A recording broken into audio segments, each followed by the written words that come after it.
Yo Rana, and welcome back to FM Tahiti. Hope you're all well. One last recording before the heat wave kills me off. It is sweaty here. I mean, I guess in French Polynesia it's pretty warm too, but at least it's like a warm tropical paradise and it's not just sweaty and grey. But here we are, we've got our first match against Mahia Island, of the Erupters. Let's have a quick look at the. Okay, just a quick look at the league there. So we're top with 33 points. So we've got a gap of 4 points between us and the Erupters, and then you've got Mahia in third and the Jupiters in fourth. So not actually much change in the top four. The Mahia and Mahia have swapped around, but that's about it really. So if we play them now and we win, we'll extend that gap to 7 points. Should be nice. We're over halfway now, so it'd be good to start putting some distance between us and them as soon as possible, really, so we can have a nice comfortable running, because I don't think our team's got the legs. Not much else has happened other than transfers. I'll show you the results as well, but you can tell they've gone fairly well. But we've got this guy coming in on the 26th of December, it's coming in on Boxing Day. He doesn't look amazing, but he's rated really highly by the scouts, better than our currents. I didn't know you could hover over and have it do that, but better than Stroud and Kempf and Ruiz, basically. So bring him in. We knew we needed someone in the centre. He's got a reasonable kind of pedigree in that he's played for a few teams, but he's also played for some of the bigger teams like Huahine and Moria in milestones competitions. So he's runner-up in the Australian Cup, winner of the Marquesas Pride, runner-up of the Windward, winner of the Windward, and winner of the Under-23 Development Goals. So he's not massively decorated, but he'll do for what we need. No real changes to make to the squad, but I'll show you the schedule actually. So the last matches we played were Mount and Tupai, which won 3-1 and 5-2 respectively. Then we went and played Tahiti, which is basically like a nature reserve park, which we beat them 2-1 with Wallace and Stroud. Then we played Rimatara and we drew 1-1 with them. It was a fairly tight match. Rimatara are doing quite well. They're the kind of in-form side that are getting all applauded. So you know when you get that kind of media question about what you think of them being the feel-good story of the season or whatever, something like that. So they're doing quite well. Then we played Jupiters, beat them 3-1, which helped put some distance between us and them in the table, but I don't think they're going to be challenging by the end. But Kerr and Wallace scoring there. And now we've got Mahia. Should be interesting. Got a soft spot for the Erupters, because I think I mentioned in the last video, they're the team I started off playing as. So in Football Manager 2013, 2012 or 2013, whichever one it was. I mean, my brother started the first network save out with. We had one league of about 13-14 teams. I was Mahia, he was Hitiraa, and we played as the network save. So this was back when network saves actually worked. So if you tried to play one recently on Football Manager, you'll notice that there's a certain amount of they call it server divergence and stuff like that. Oh, that was an easy one. Spilt by the keeper. Difficult ball in. I think the keeper made the ball look more difficult than it actually was in the end. Oh no. Well placed, just where we wanted it. So yeah, I'm going to feel, if we beat Mahia, which I think we might do, I'll feel a little bit bad about it because I just quite like them. And if something goes horribly wrong with the Turtengeki Wings, I imagine it'll be the Mahia job that I hold out for next, even though they're a Tahiti base side. Lamb with the throw in. And well, cutting it in. There we go, you deserve that. Did a lot of work then to sort of weave in. I think Manuel might be. Well, first of all, I'm regretting not giving him as much of a chance for the humpbacks. But look, in and out. Yep, went straight at the keeper, but he had the presence of mind to get the follow-up. Yeah, I think he might be one of my favourite players, or about to become one of my favourite players. Because he reminds me of my favourite ever player, sometimes. Not quite as much, he's not as good, but my favourite ever kind of football manager player is the player I've named my manager after, so Rodrigo de la Vega. So back in Football Manager 2005, he was like this flying left wing forward. Wallace. These are falling apart like a cheap pair of braces. There's nothing about them. Yes, I had this left winger, sort of flying winger forward, kind of like Giggs in that he'd either storm down the wing and cross it in, set up a goal, or he'd storm down and then cut inside and score himself. And he was a Mexican winger, had him for my St. Johnston team, managed to destroy the SPL with him and the rest of the team, and he was just amazing. Just one of those players that you remember forever. Oh, ooh. Again, sloppy defence. I think our best defence is our offence now. It's the fact that we can score enough that those little things like that don't make too much of a difference.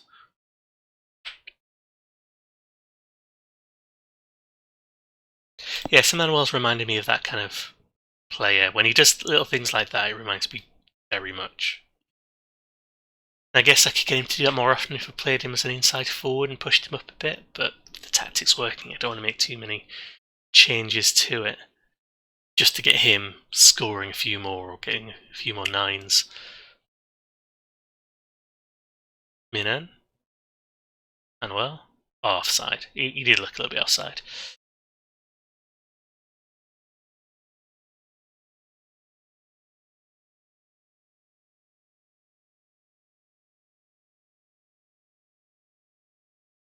Tamangara's not been in the match much.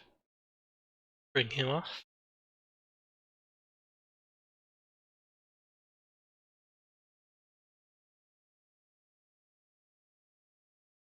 Bring on Spearling as well.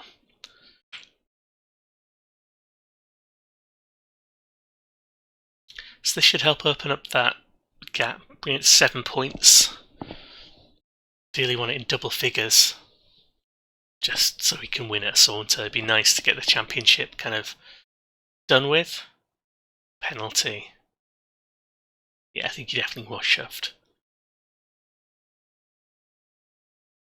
Shooting towards his own fans.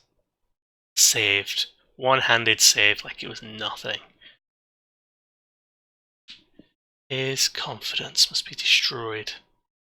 Huh?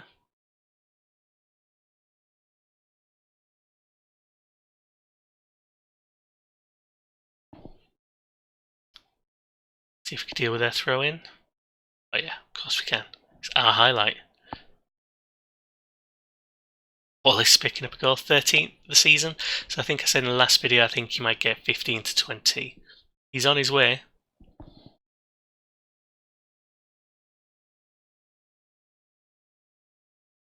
Tamangara's a little bit behind. No, can't sub him, he's on his hat trick. Madness.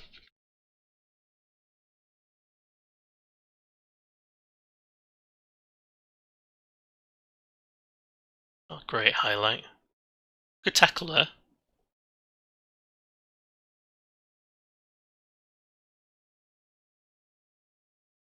See if we can get that hat trick for Manuel.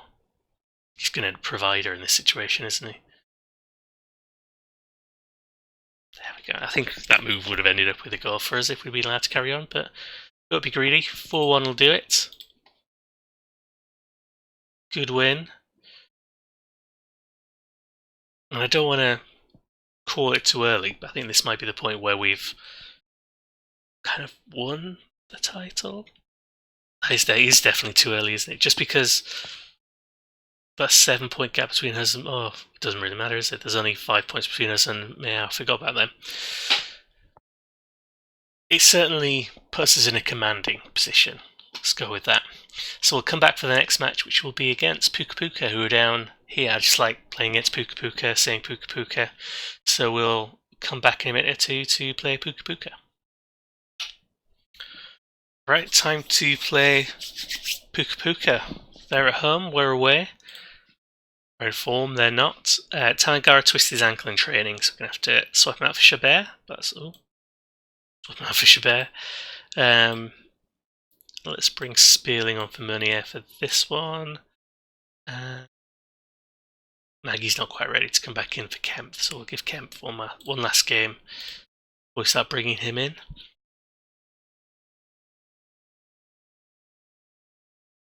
There we go. Could do with another nice win. So the last game, apparently, we broke our record attendance. I think I mentioned it a video or two ago that our record keeps getting broken, but only by like a few here and there. Good tackle. It's a very kind of gradual improvement in the attendance, which is what I guess we've been seeing for most of the teams as the reputation of the league gets better, as the reputation of individual teams get better, as their performances get better, and so on. There's been a gradual increase in attendance. Get rid of it. There we go. A bit more of a scramble than we'd like.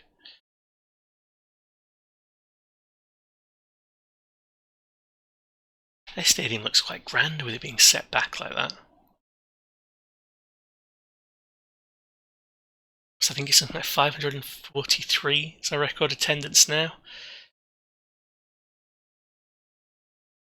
Oh, Wallace cut in there. That would have been a good goal if it could have got that in. So yeah, the attendance is proving it's good. It's not going to make much difference currently to the finances. So we didn't get our record gate receipts, for example. Wallace, oh, so class. But I reckon if we get into the Premiership, we'll start getting in the 600s. I reckon we'll get a bump. But again, that's not going to be enough to wipe out this debt, so we're still about £360,000 in debt. Go on, Wallace. Oh, that chip. He just needs to score.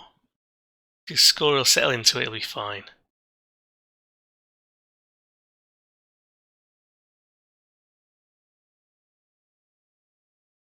Yeah, take the corner. We could do something with this. A period of pressure. Almost knocked him out. Bernard Alves doesn't sound very... Well, he's Marquesan, that's why. The Marquesas Islands have got a link to Spain, so sometimes they get names that come through that sound a little bit more Spanish. Sometimes they get players through with Spanish nationality, like Lukman Chidi, striker who we were considering. I say considering as if we had an option.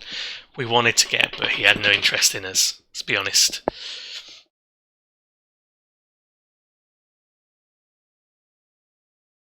It's a lot closer than I'd like. Stats wise and scoreline wise.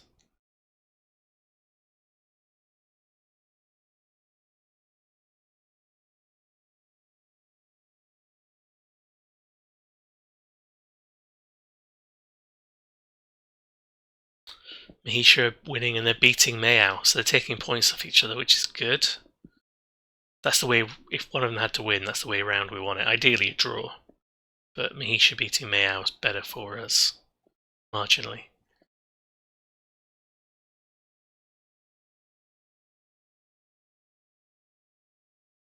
Good finish. Toan Iriban. Good name. Poor defending. Offside, come on. It's a free kick.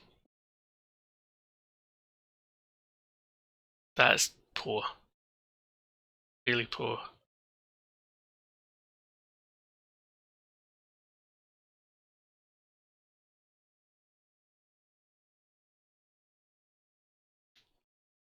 Go on.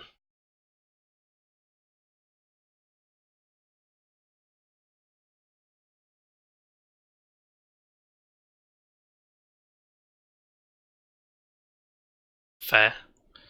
Tough but fair tackle.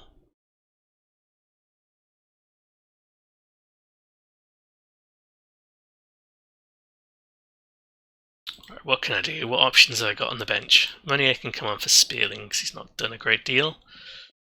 So around about here where our options kind of run out. Let's bring Thomas on for Phil Lamb so he doesn't get sent off because he's nervous and on a yellow.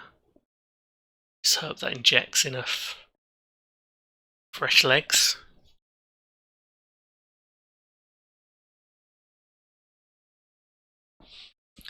Kind of, again, brings home the point of our best defence was having a good offence. But because we've not fired particularly well in this match, we're going to lose it. So poor defending let them in. And we've just not hit the mark striking wise.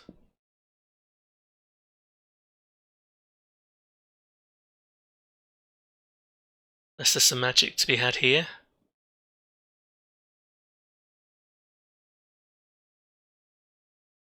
Oh, Manuel. Oh, how unlucky is that? He deserves that injury. Swing the elbow a little bit.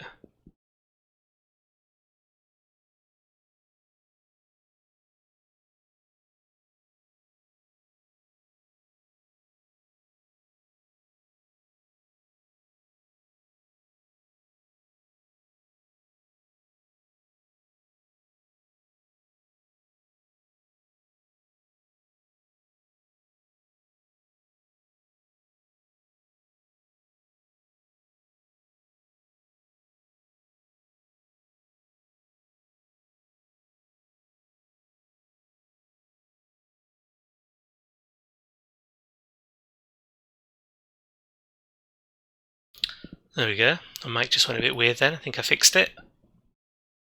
So 100. Oh, that's not us. 120th career appearance, Brandon Sharp, NTA, keeper. 50 league appearances for the Turtungegi Wings for Jean-Marc Chabert. Some milestones, but no win for them on their milestones. Sorry, I don't know what happened to my mic then. Right, so a loss. So you got to see a win and a loss. So it's our first loss in quite a while. I think our news item will let us know. Finally lose. So it's 7 in a row before this. So looking back at the league table, that doesn't help us. I was a bit early, wasn't I, saying, and that's the match that's going to win us the title. So we're 4 ahead of Mahia, 5 ahead of Meow still, and 6 ahead of Rimataro have snuck in. So like I said before, they are the kind of form team. We'll end the episode here. Thanks very much for watching. When we come back, it'll likely be for probably one of these matches here. Maybe the Exiles or Hitiraa. We'll see. Maybe might just go straight to January and get December done and go Hitiraa and then the Feral Cats. And then we'll be on the kind of last run. There'll only be a couple more episodes left in that. And then hopefully we'll be promoted. That's what we're aiming for. Don't want to spend too long in the Championship, otherwise we'll end up bankrupt. We need to try and get to the Premiership so we can have a chance of winning some money at some point. So again, thanks very much for watching. I will see you in the next episode.